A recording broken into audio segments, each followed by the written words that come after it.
Hello guys! For today's video, native na manok nga ho ang lulutuin ko ngayon at aking itong ilulugaw. Ito nga palang video na ito yung nakarampang nakabakasyon kami. At dahil nga po malamig ang panahon nung ginagawa ko tong video na to, ang aking mga anak po ay nag-request ng lugaw na native. At syempre, hindi na ako nagdalawang isip dahil marami namang manok si Biyenan.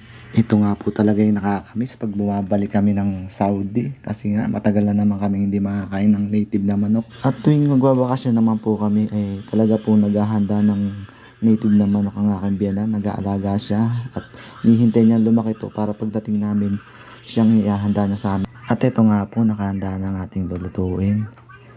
Dito nga po pala ay nagluluto kami sa gatong. Hindi po kami nagluluto sa gasol para makatipid na rin po kami.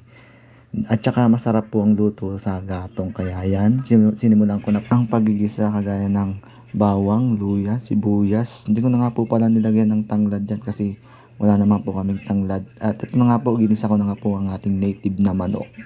Sama-sama na po yan, nandyan na po lahat, pati paa. Sama na natin igigisa. Napakasarap po yan, yan no? At nilagay ko na rin po ang ating bigas. Nakalimutan ko lang nga po na ilagay yung yung hugas bigas, mas masarap sana. At yan nga po ay nilagyan ko na ng purified water. At sa oras na to, ayan na po. Nakita niyo naman po.